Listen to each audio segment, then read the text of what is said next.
Well, hello everybody. Hope you're all doing well. Thank you for coming to my channel. This is X Witness a Week, and today I'm going to be discussing part 3 of the B.I.T.E model, which is thought control. But first, we shall run the intro.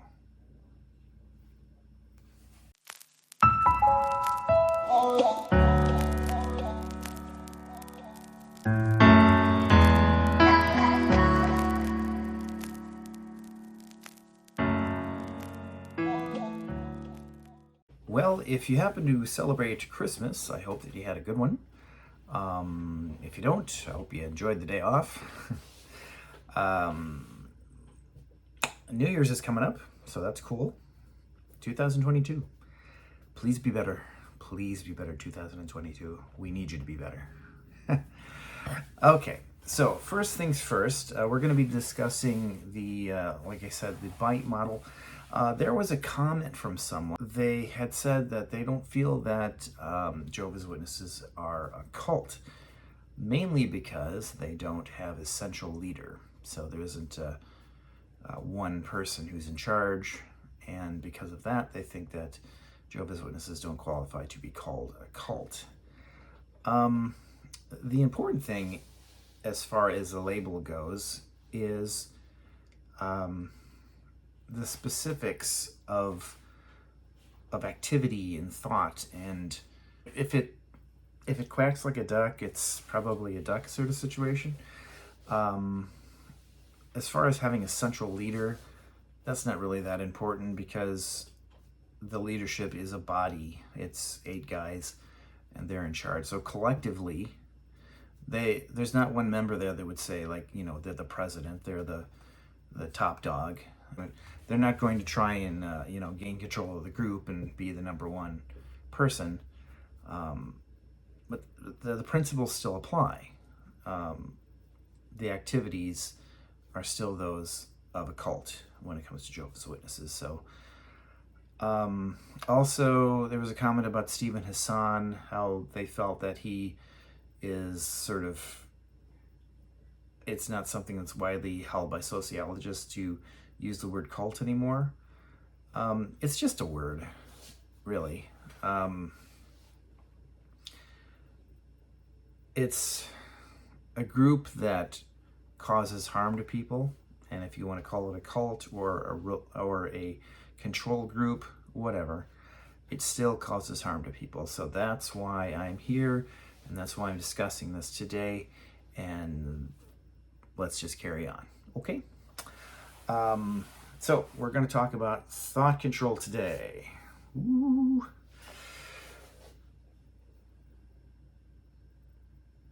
Oh, sorry, I'm getting notifications. Woo! My phone. I was just like, what is that? Anyway, I'm just going to leave that in. I don't care. I'm not going to edit it out. Fun little things. First thing it mentions is require members to internalize the group's doctrine as truth. The bullet points that it has are adopting the group's map of reality as reality. Instill black and white thinking. Decide good versus evil. And organize people into us versus them, insiders versus outsiders. So all of these things do apply to Jehovah's Witnesses. They refer to themselves as being in the truth. It's one of those things that if I hear it too much, there was a video that I watched the other day, and the person that was being interviewed was an ex-Jehovah's Witness, but they kept referring to it as the truth. I was born in the truth, and this in the truth, and that in the truth, and it was just sort of like, ugh. It was a little triggering. I didn't like it. So I had to turn it off. It was too much of the truth. Yeah, so they really feel that, what they say goes, and what they believe is the only way. And they also, as it says, have black and white thinking. So there are some things that are conscience matters, but it's basically this is right and this is wrong, and there is no in between.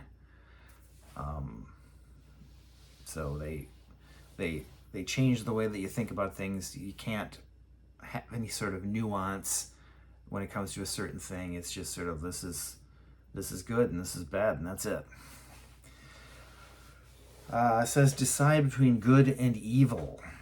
So what would that mean exactly? Decide between good and evil. They decide what's good and they decide what's bad, and you're not allowed to think otherwise. It's their way or you're out. It's all, it's thought control. They want you to think their way and not to use your own mind when it comes to things. They organize people into an us versus them mentality. Definitely. They refer to people in the congregations as the friends. You hear that a lot. They're your brothers and sisters, but they refer to people who are not part of the organization, not in the congregation, as worldly people. You're not supposed to mix with the world, so anybody who isn't of the congregation is worldly and is therefore a bad associate. Even some in the congregation, they might be considered bad associates because they're not towing the line exactly the way that you're supposed to. So that's where you come into a situation where somebody can be kind of soft shunned. They're not officially in trouble, but if somebody sees something that they don't like, that is not in line with the rules and the regulations, then they're going to be kind of like, I got to stay away from this guy because he's bad association. Says the next point is change a person's name and identity. That is when it's listed in orange, so that's sort of not for every rank and file Jehovah's Witness. To be quite honest, I'm not entirely sure what that was referring to change a person's name and identity. So I guess if it's a Bethelite or a special pioneer, those might be some groups that have this happen to them, but I'm not entirely sure. So I will have to do a little more research on that to find out exactly what that is referring to. Now, I do know that they change your personality. They want you to put on the Christian personality, but that's something that would apply to all of Jehovah's Witnesses. So I'm not exactly sure why this one is considered, for a special group of Jehovah's Witnesses. Not quite sure. Use of loaded language and cliches which constrict knowledge, stop critical thoughts, and reduce complexities into platitudinous buzzwords. So that kind of goes back to what I was saying about, being the truth, the friends. They use things like apostate. Jehovah's Witnesses are programmed that apostates are just short of the devil, and they're evil and, mentally diseased. And basically, if you try and speak to one of Jehovah's Witnesses and tell them something as an apostate, as soon as they get a whiff of, that's thinking it's different from my own or from the organizations, they say apostate, and they just they're gone. They shut down. They don't want to hear you. So it is tough to get through to people. I find that it's probably more effective to let them find some of these things, say on YouTube. If you're watching anyone, you hope to have an effect on them to get them to think for themselves. I don't want to be an influence on somebody to be just sort of the opposite end of the coin of controlling someone's thoughts. I don't want to say, this is the way it should be. This is the way you should think, and expect them to do that. Because I don't want to think for someone. I don't want someone to think for me. I would like for people to think for themselves so they can make informed decisions and live their life in a way that feels right to them. To put some thought into what seems right, what seems wrong. What's the best life that I can live, not what is the life that I can give up for the organization of Jehovah's Witnesses. Where am I at? Encourage only good and proper thoughts. Yeah, so we as human beings, we think stuff that's good, and we sometimes think stuff that is bad. They want you to only think the good stuff. So you might have thoughts that are invasive thoughts sometimes. You might think things that are inappropriate. It doesn't mean you're going to act on them. It's not something you want to let yourself do to where you're, kind of like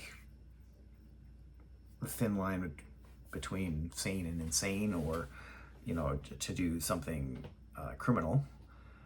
So obviously you have to control your thoughts that way, but you don't need the elders in the congregation to control what you're thinking. You're your own person, and you can take care of yourself in that way, as far as what you think. Who's to say, who are the Jehovah's Witnesses, the governing body, to tell you how to think? They think they're pretty hot shit, but they're not. Okay, moving on. The next one is orange. It says hypnotic techniques are used to alter mental states, undermine critical thinking, and even to age regress the member. That's a weird one. I'm not quite sure what that's about. Hypnotic techniques. I don't know. I have never heard of any sort of hypnotic techniques used in Jehovah's Witnesses. As far as I know, they don't want you to engage in anything that would compromise your mental abilities to allow the demons in. So I am not sure what that one is about. That's another one that I will have to look up. I apologize that I'm not a little more prepared sometimes, and I don't really know the answers to what I'm seeing here. But yeah, it's been nuts. I find it, I'm doing pretty good to have gotten a haircut, to find the time to get a haircut, let alone do a lot of research. So, I hope that you're enjoying what I present here. It, kind of is what it is. I give my little thoughts, and we go from there. So, the next one is memories are manipulated and false memories are created. It cites the example of 1975. So, yeah, that's something I find is definitely true. They sort of address the failed prophecies by just sort of like trying to smooth them over. 1975 was a big one. I was around for that. Of course, I was, only 2 at the time, so I didn't know what was going on, but my parents would have. So I kind of wonder how my mom would comment about that, having lived through it. I have seen a video or two put out by Watchtower that is sort of implying that it's certain brothers that kind of went above and beyond and made predictions and said certain things, and there was gossip and talk and wonder and speculation and stuff, and they just sort of put it off on these people, even though there are recorded talks, there is literature that talks about 1975. It points to that it's the end, and it's great that some people are selling all their stuff and going and putting 100% effort into the field ministry. And then what happened? They got ruined. 1975 didn't happen, as far as the end of the world is concerned. And here we are in 2021, about to be 2022. Yeah, they're a little off, weren't they? So they definitely do try and change the perceptions of things that have been in the past. What's another example? They're basically happy to cover things over. There was a pyramid monument that was put up by Charles Taze Russell's burial site. It's a little weird. It was a pyramid. That was kind of the thing that he was into, the pyramidology, and it was a bad look as far as people looking back and going, what's this about? You can't help but wonder, like, it's just strange. It makes you think. So recently this monument was damaged. I don't know, maybe in a storm or something, or vandalism, not entirely sure. But it needed repair, and rather than repair it, the governing body ordered that it be bulldozed, and it's gone. So now if people go there, they don't say anything. What are we talking about? What pyramid? We don't know, we don't know anything about it. They're not gonna highlight it because it's like I said, it's weird, and it just makes people kind of wonder, what's this organization all about? If that was the start of it, this guy and his oddball way of thinking and predictions and so forth, and splintering off from the Seventh-day Adventists. There's been such a enormous change in the way things have been done throughout the years. The Jehovah's Witnesses don't celebrate Christmas. Everybody knows that. But there is a photo from Bethel years and years ago where they're talking about, it's Christmas Day, and they all got their presents while they're sitting at the table. So, times change, and it's weird. It's weird, and it just doesn't set right with a lot of people to see, how different things are, that it makes you think maybe it wasn't the truth to begin with. So how is it the truth now?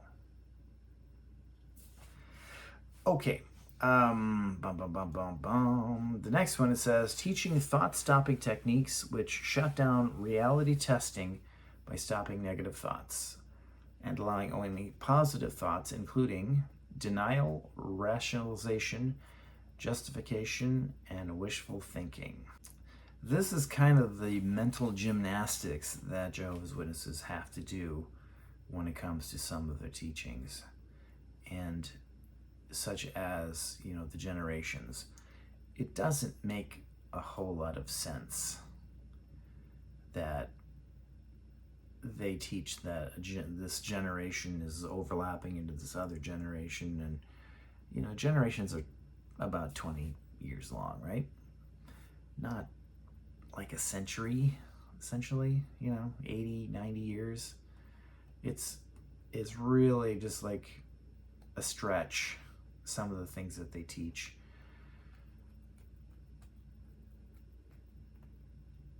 So, if somebody presents a Jehovah's Witness with certain information, mentally they just deny it. Mentally, they come up with a rationalization for why it is right. They come up with the justification for why it is right. And also, there's a lot of wishful thinking that, the end is coming and we're going to end up in paradise. Or if someone has a heavenly hope, they're going to end up ruling in heaven as a ruler with Jesus. It's a lot of wishful thinking. There's no way to prove it. It's one of those things what happens after we die? Well, we don't really know what happens after we die, because in order to know, we would have to die and then come back. That generally doesn't happen. Don't worry, I'll get you out of here. Not this time, Indy. I followed you on many adventures into the great unknown mystery. I go first, Indy. So, there are no eyewitness accounts that you can believe with 100% certainty. I mean, there are accounts of people saying, yeah, I saw a white light at the end of the tunnel and that sort of thing. And, I saw Scarecrow and the Cowardly Lion and all this other stuff. But we don't know. We don't know for sure. And that's, as far as my own beliefs, I don't know. There's a lot of things that I don't know. I just take it. I'm just I'm going to wait and see. I'm not in a hurry to find out as far as what happens after death, because I really don't want to get there yet. I wouldn't want to live forever, mind you, but I also don't want to die tomorrow. So, it's a natural inclination for us to want to live more, but to a certain point. I think if I lived to be 150 years old, I'd be like, I'm getting tired. Can we shut this down? Life is not so special if it just goes on forever, in my opinion.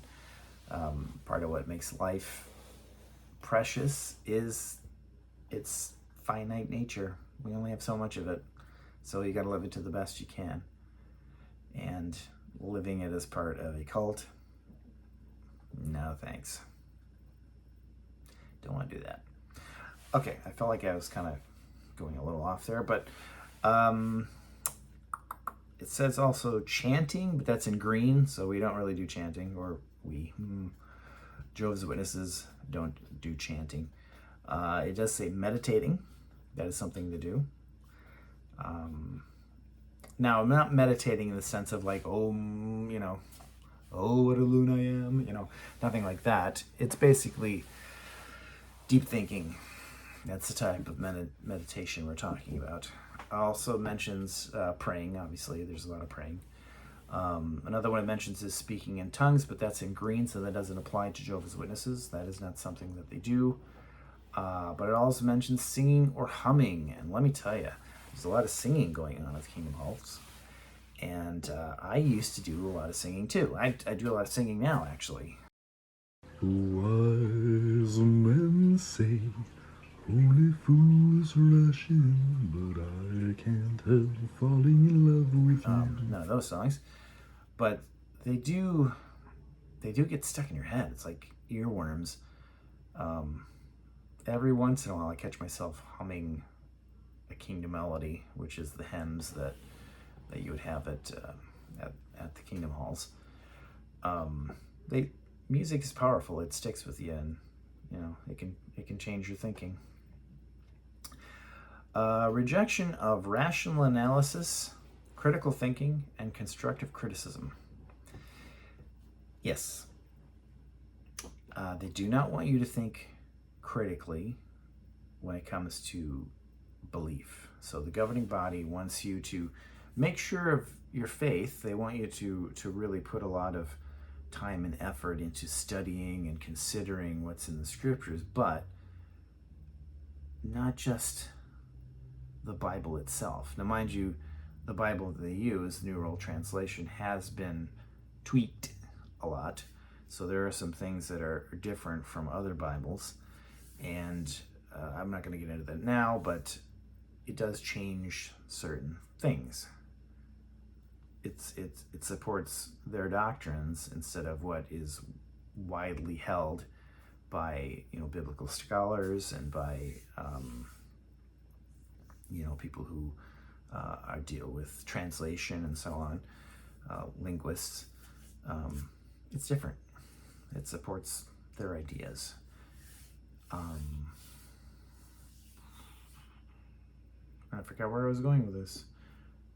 Rejection of rational analysis, critical thinking, constructive criticism. Yes, so they don't want to think critically. They also don't want you to, like, as far as constructive criticism, they do that when it comes to meeting parts. If you give a presentation on the stage, they have some constructive criticism for you as far as the way that you speak, the words that you use, your mannerisms, and so forth. They have that, but they would never want you to be constructively criticizing them in return. They don't want you to ever voice your dissent, your criticisms when it comes to their teachings or the things that they do or the things that they hide. That's a problem. They don't want you to ever speak up. They want you to remain silent. So if you had a thought that you presented to an elder that this doesn't seem right, this seems wrong, what do you think about that, brother so-and-so? It's not going to go well for you. They're going to kind of squish that real quick, because if they don't squish it real quick, they're going to squish you and you're out. So they want you to change your thinking and just basically, trust in Jehovah, leave it in Jehovah's hands, and it'll be A-okay. No, it's not going to be A-okay, because there's a lot of things going on that are wrong, that people are getting hurt. And to say, leave it in God's hands, God's not doing anything about it when it comes to Jehovah's Witnesses, that's for sure. People are being abused. People are being attacked. People are being put down. People who are gay, for instance, they're doing away with themselves because of the stress and the worry of somebody finding out that they're gay. That's just a horrible situation to be put into. So it's good to talk about these things. I wish that more people in the organization would speak up. But it's not going to happen. So I guess you got to be on the outside, and here we are. I'm speaking up about it. I can't be quiet about these sort of things. So that's pretty much the reason for X Witness Awake channel, is to talk about these things and to make people aware and hopefully make a little bit of a difference and save somebody from a lot of heartache and pain. Okay. Forbid critical questions about leader, doctrine, or policy allowed. Okay, well, I guess I should have read ahead, because essentially what I said applies there. You're not allowed to question them. You're not allowed to question the doctrine. You're not allowed to question the policies. You're going to get in huge trouble. You're going to be out. There are plenty of people who have been disfellowshipped, not because they stole a car, embezzled money, cheated on their spouse, whatever, name the sin. It's because they had questions. They had things that didn't sit right with them. They were eating at them, and they could see that something was wrong, and they talked to somebody about it. And because of that, because they didn't go, yeah, you're right, I shouldn't think those things, it'll be fine, they continue to question things and maybe mention to one or two other people, they were disfellowshipped for that, for speaking up. So you are never allowed to question things when it comes to Jehovah's Witnesses and cults in general. It's taboo. Can't do it. Labeling alternative belief systems as illegitimate, evil, or not useful. Yeah, they believe that they are the only one true religion. They believe that years ago Jesus looked down from heaven and said, that Russell guy, he looks, yeah, that's the guy. He's going to represent our kingdom here on earth. Okay.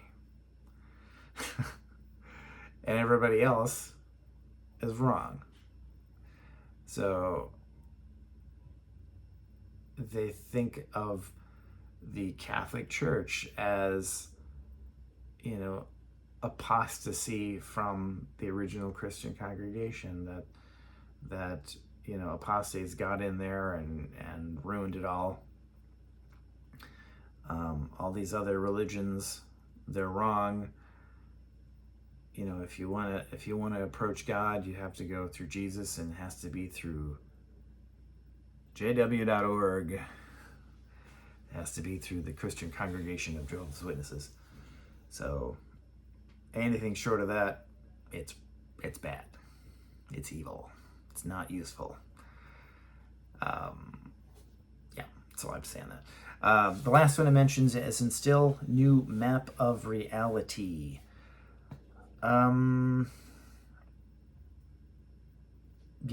Life has to be a certain way as Jehovah's Witnesses, and that is the reality of things. They are separate from the world, and you watch their videos, and there's a certain way that they portray people, right? You can see in the way that they have sort of a persecution complex, that it's us versus them, and a certain way of talking, a certain way of acting that is just a little different, a little out there. Well, that's their reality. Their reality is 100% of the time the truth, the organization, serve God, pray, study, meetings, field service, go. Even when you're on vacation, you're deciding where you're going to go for your vacation. So say you're going to go to a cabin, you're going to go to the cottage or something, right? Okay, that's supposed to be the time to unwind and, spend time as a family or as a couple or whatever, and just chill out and enjoy and maybe do some fishing and, sit on the dock and whatever. So that you're gonna book your cabin or whatever, but you're also going to be looking for the local kingdom hall in the area so that you can meet that congregation. You can take in the talk, and so that you can come into the meetings and you can get out in service and talk to people, and they would expect you, if there's a bunch of other cottages and cabins and stuff, that you're going to go and you're going to find a time to do some informal witnessing. So you're going to going out to the local bait shop or whatever, and hey, how are you doing? It's really beautiful around here. Insert biblical thing. Here's a magazine or a book. You don't get to turn off as a Jehovah's Witness. You're supposed to be on all the time. You need a break, That's reality for them. That's life for them. Not life for me, though. Not something that I wanted to do. Not a way that I want to live my life. And there are plenty of people who have decided that's not the way that they want to live their life either. That they don't want to be part of the machine, another cog in the machine of indoctrination of Jehovah's Witnesses. So that is thought control of the B.I.T.E model. So we're 3/4 of the way there. The next time that I discuss this subject, I don't know if it's going to be next week, because as we've seen, it doesn't always work out for it to be, the next one coming. But when we do discuss the final part of the B.I.T.E model, it will be on emotion control. So I thank you very much for checking out my channel and watching my content. Please, if you have an opportunity, please like and subscribe and share and all that good stuff. If you want to support my work that I do have a Patreon available. I appreciate any help that I can get.